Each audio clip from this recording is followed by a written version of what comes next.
Hello my dear student. बेटा, ये है आपकी अकाउंटिंग इक्वेशन यानी कि लेखांकन समीकरण की क्लास नंबर फोर्थ यानी कि पार्ट फोर्थ कह सकते हैं। इसका मतलब इस पार्ट से पहले अब तक 3 पार्ट मैं करा चुका हूं, जिसमें मैंने आपको अकाउंटिंग इक्वेशन क्या होती है, अकाउंटिंग इक्वेशन के कुछ फॉर्मूले और प्रारंभिक पूंजी, अंतिम पूंजी यानी कि बेटा वही एंड की कैपिटल या closing capital, opening capital, profit, ये सब चीजें बेटा हम लोगों ने निकालने सीखी थी। तो वो एक अलग से पार्ट था, लेकिन जो पार्ट नंबर फोर्थ है, यहां से बेटा स्टार्ट हो जाता है कि आप अकाउंटिंग इक्वेशन बनाते कैसे हैं। है ना, आपने देखा होगा आपकी क्लास में जो टीचर हैं, आपकी जो क्लास में टीचर हैं, वो आपको अकाउंटिंग इक्वेशन कुछ लंबा करके इस तरह बेटा लाइनें खींच खींच के बनाकर दिखा रहे होंगे। है ना, एक तो बेटा वही जिसमें क्वेश्चन होते हैं, जो आपने जिन्होंने स्टार्टिंग की 3 क्लास ली हैं उसने देखा होगा बेटा हम अकाउंटिंग क्वेश्चन में क्या कर रहे थे, हम वही ओपनिंग कैपिटल, क्लोजिंग कैपिटल या संपत्ति, एसेट्स निकाल रहे थे बेटा। वो अलग पार्ट है, कुछ उस तरह के क्वेश्चन होते हैं और कुछ क्वेश्चन जिसमें आपको अकाउंटिंग इक्वेशन यानी कि लेखांकन समीकरण बनाकर दिखानी होती है। बेटा मैं अब आपको इसका एक समझ लीजिएगा कि सेकंड वाला जो पार्ट है वो करके दिखा रहा हूं। क्वेश्चन देखते हैं, समझेंगे बेटा मैं क्या बताना चाह रहा हूं। आप बिल्कुल घबराएं मत, सोचें ये ना सोचें कि सर आप क्या बताना चाह रहे हैं, समझ नहीं पा रहे हैं। मैं आपको एक क्वेश्चन कराऊंगा, उससे आप समझ जाओगे। अकाउंटिंग इक्वेशन बेटा दो तरह से होती है, एक फॉर्मूले वाली और एक जिसमें आपको अकाउंटिंग इक्वेशन बनाकर दिखानी होती है। तो चलिएगा अब अकाउंटिंग इक्वेशन बनाते हैं। हमने इस चैप्टर के जो नोट्स थे वो कुछ नोट्स हमने कर लिए थे। हमने इसका क्वेश्चन नंबर 13, 14, 15, 16, 17, 18 कर लिया था। अब हम करेंगे इस नोट्स के स्टार्टिंग वाले क्वेश्चन, जिसमें हम अकाउंटिंग इक्वेशन कैसे बनाते हैं उसके बारे में समझेंगे। अकाउंटिंग इक्वेशन बेटा बनाकर दिखाऊंगा मैं आपको। कुछ क्वेश्चन मैं आपको कराऊंगा, कुछ क्वेश्चन आप मुझे करके दिखाओगे और इसी तरह से बेटा ये चैप्टर कंप्लीट हो जाएगा। अब मैं थोड़ा सा आपको बेटा इसका फॉर्मेट पर समझा देता हूं अकाउंटिंग इक्वेशन का। ये फॉर्मूले वाले क्वेश्चन नहीं है, ये आपको अकाउंटिंग इक्वेशन बनाकर दिखानी होती है। जो आपका फॉर्मेट कैसा होता है बेटा, इसका एक छोटा सा कॉलम आप बनाओगे पर्टिकुलर का,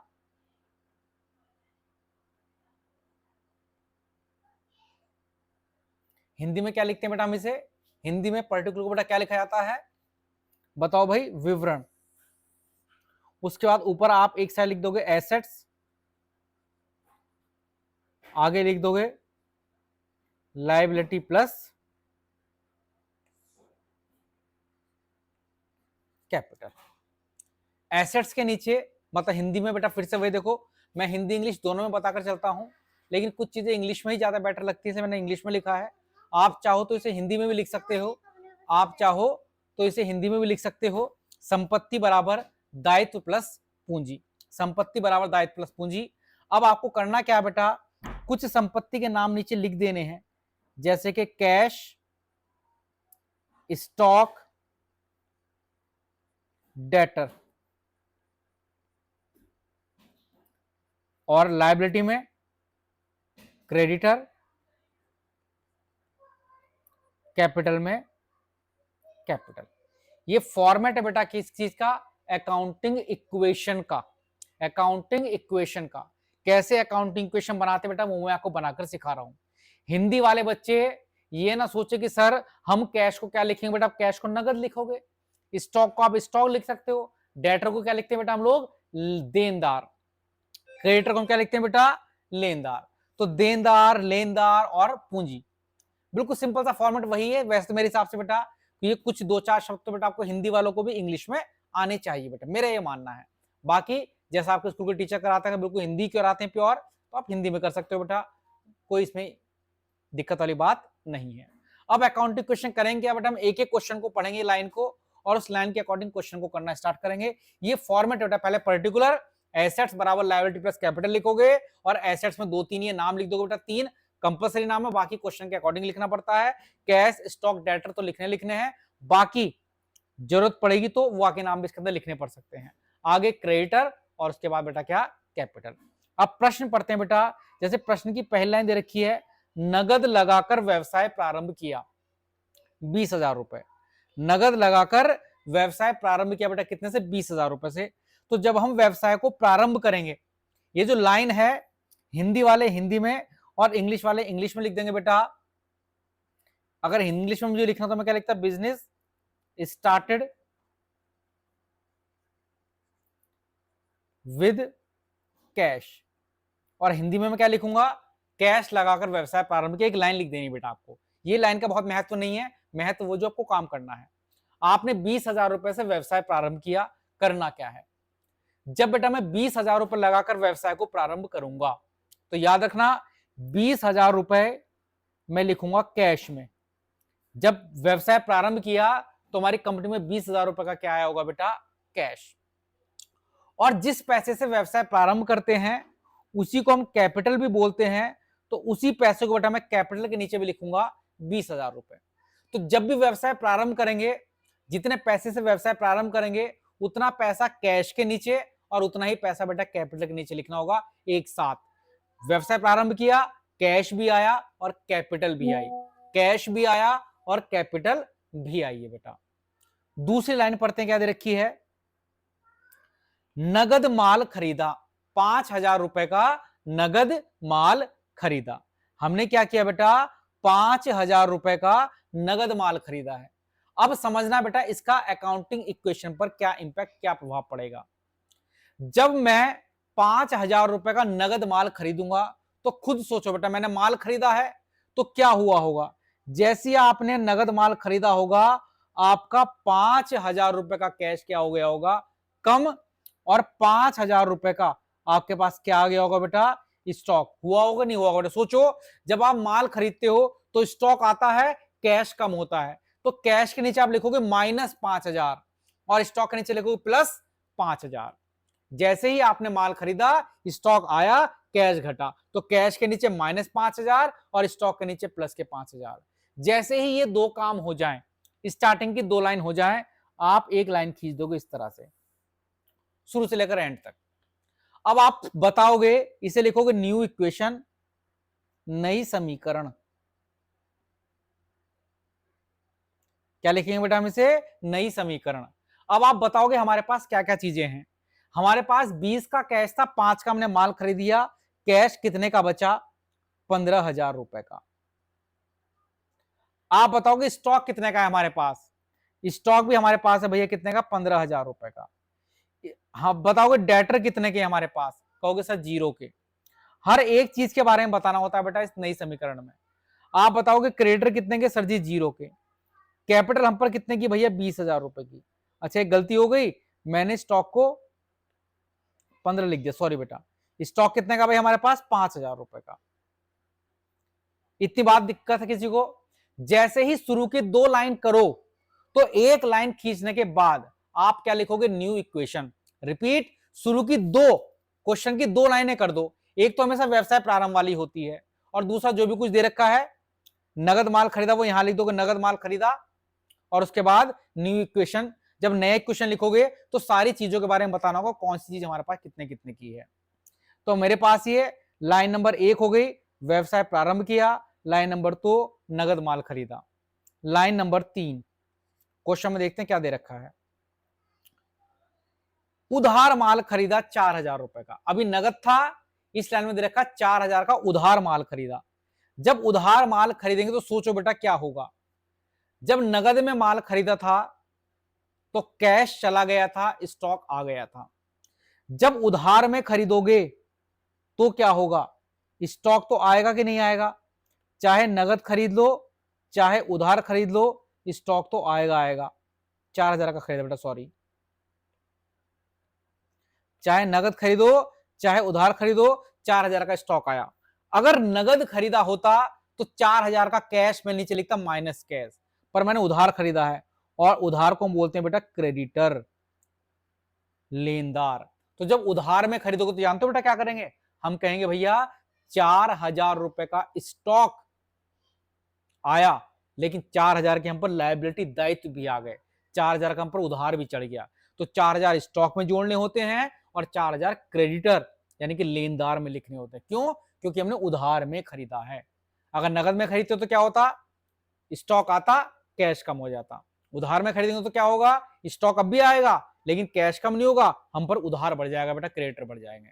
अब आपको क्या करना है, हर एक के बाद यहां लिख दो बेटा उधार माल खरीदा, है ना, जहां मैंने लाइन खींची बेटा उधार माल खरीदा या गुड्स परचेज ऑन क्रेडिट। अब आपको हर बार क्या करना है, न्यू इक्वेशन निकालनी होगी।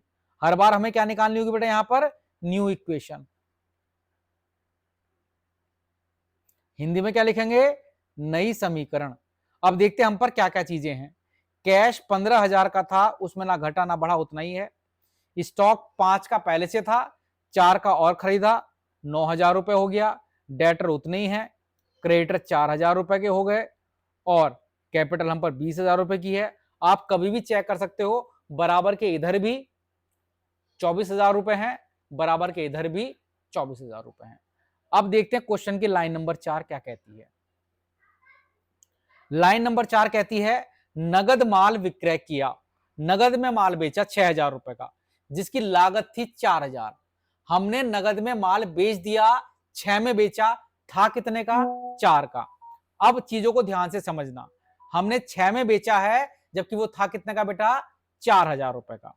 6 में बेचा है, वो 4 का था, कितने में बेचा बेटा हमने, 6,000 रुपए में। तो अब क्या करेंगे भैया, जितने में बेचा उतना हमारे पास कैश आ गया। हमने कितने में बेचा बेटा, 6,000 रुपए में। तो कैश के नीचे क्या कर दो, 6,000 रुपए जोड़ दो। कितने में बेचा बेटा मैंने, 6 में, तो मैंने कैश क्या कर दिया, 6,000 रुपए प्लस। वो था कितने का, 4,000 रुपए का, तो मैंने क्या कर दिया, स्टॉक से 4,000 रुपए माइनस। 6,000 कैश में आ गया और 4,000 का स्टॉक चला गया। ध्यान से सुनना बेटा, लिखा है हमने 6,000 का नगद माल बेचा, आगे बता रखा उसकी कॉस्ट लागत कितनी थी, 4,000। तो जो लागत है वो स्टॉक से घटानी है। जितने में बेचा है वो आपको कहां जोड़ना है बेटा, कैश में। ध्यान से देखो, 6 में बेचा था, 4,000 की लागत थी, तो लागत को घटा दो बेटा किससे, स्टॉक से। इस बीच क्या हुआ, 2,000 का बेटा हमें प्रॉफिट हो गया। हमने 4 के माल को 6 में बेच दिया, तो जो प्रॉफिट होगा वो याद रखना आपको कैपिटल में जोड़ना होगा। कॉपी में लिख लो, प्रॉफिट होने पर कैपिटल को बढ़ाना है और लॉस होने पर कैपिटल को घटाना है। तो मैं यहां पर प्रॉफिट हुआ था कितने का, 2,000 का, है ना। देखो क्वेश्चन देखो ध्यान से, मैं क्वेश्चन दोबारा दिखाता हूं। 6,000 का माल बेचा है और वो था कितने का, 4,000 रुपए का, तो 2 का प्रॉफिट हुआ। उस 2 के प्रॉफिट को क्या करेंगे बेटा, कैपिटल में प्लस, और आगे वही लिखना क्या होता है, नगद या उधार माल बेचे, जो भी कुछ है वो लिख दोगे बेटा। फिर से नई इक्वेशन, हर बार नीचे एक लाइन खींचनी है। स्टार्टिंग में 2 काम करके लाइन खींचनी है, अब हर बार एक लाइन खींचनी है, और यहां पर क्या लिखना है आपको, न्यू इक्वेशन। अब बताना आपको क्या क्या चीजें कितनी कितनी बची। कैश 15 का था, 6,000 का माल और बेच दिया, तो कैश हमारे पास हो गया बेटा कितने का, 21,000 रुपए का। स्टॉक यानी कि जो माल था वो 9,000 रुपए का था, 4 का बेच भी दिया, अब सिर्फ 5,000 का बचा रह गया। डेटर है नहीं, क्रेडिटर हमारे पास 4,000 के हैं, और अब हमारे पास कैपिटल 22 की हो गई है। अगर आप बराबर के इधर जाओगे तो भी 26,000 आ रहे हैं, बराबर के इधर पहुंचोगे तो भी 26,000 रुपए आ रहे हैं। लाइन नंबर 5 पर चलते हैं, अपने क्वेश्चन की आखिरी लाइन पर चलते हैं बेटा। उधार माल विक्रय किया, उधार माल विक्रय किया, कितने हजार का, 3,000 रुपए का, लागत थी 2,000। तो उधार में हमने माल बेच दिया, 3,000 में बेचा, वो माल था कितने का, 2,000 का, यानी कि 2,000 के माल को हमने 3,000 रुपए में बेच दिया। 2,000 रुपए के माल को हमने उधार में 3,000 रुपए में बेच दिया। था कितने का, 2,000 का, बेचा कितने में, 3,000 में। तो जितने में बेचा था कितने का, 2,000 का, तो 2,000 बेटा मैं क्या करूंगा, स्टॉक से घटा दूंगा। 2,000 का माल बिक गया, लेकिन देखा उधार में बेचा। अगर नगद बेचते तो कैश में जोड़ते, उधार बेचोगे तो याद रखना डेटर में जोड़ोगे। डेटर मतलब देनदार। जब उधार में माल बेचते हैं तो पैसा डेटर में लिखते हैं, जब नगद में माल बेचते हैं तो पैसा कैश में लिखते हैं। इससे पहले वाला क्वेश्चन देखो बेटा, लाइन देखो, वहां मैंने 4,000 के माल को नगद 6,000 में बेचा था, तो मैंने 6,000 का कैश बढ़ाया था। इस क्वेश्चन में लिख रखा है 2,000 के माल को 3,000 में बेच दिया, लेकिन उधार बेचा, उधार बेचा तो डेटर में लिख देंगे। और 1,000 का बेटा हमें क्या हो गया, प्रॉफिट। अभी मैंने बताया था जब भी प्रॉफिट होगा तो उसे हम क्या करेंगे बेटा, कैपिटल में प्लस करेंगे। अब नीचे फिर से एक लाइन खींचेंगे और देखेंगे हमारे पास नई इक्वेशन क्या बची। ये हमारा आंसर होता है बेटा। 21,000 रुपए का हमारे पास कैश है, 5 में से 2 गए, 3,000 रुपए का हमारे पास स्टॉक है, 3,000 रुपए का हमारे पास डेटर हैं, 4,000 रुपए के क्रेडिटर हैं और 23,000 रुपए हमारे पास क्या है बेटा, हमारे पास है बेटा क्या चीज, कैपिटल। अब आप चेक कर सकते हो कि एसेट्स मतलब संपत्ति हमारे पास कितने की है बेटा। संपत्ति बेटा हमारे पास है 21 plus 3 plus 2, 21 plus 3 plus 3, 21 plus 3 plus 3 सब हमारी संपत्ति थी बेटा। तो 21 में 3 जोड़ा 24, 24 में 3 जोड़ा 27,000 रुपए, तो 27 की हमारे पास क्या होगी बेटा, संपत्ति। अब अपने कैपिटल प्लस लाइबिलिटी यानी कि दायित्व प्लस पूंजी और जोड़ लेते हैं। 23 प्लस 4 बेटा कितना होगा, ये भी 27,000 रुपए। तो एसेट्स बराबर किसकी होगी बेटा, लाइबिलिटी प्लस कैपिटल के। तो इस तरह से हम अपनी अकाउंटिंग इक्वेशन बना सकते हैं। आप इसका स्क्रीनशॉट ले लो और इस तरह का क्वेश्चन नंबर सेकंड मैंने ग्रुप पर पीडीएफ सेंड कर दिया बेटा ऑलरेडी।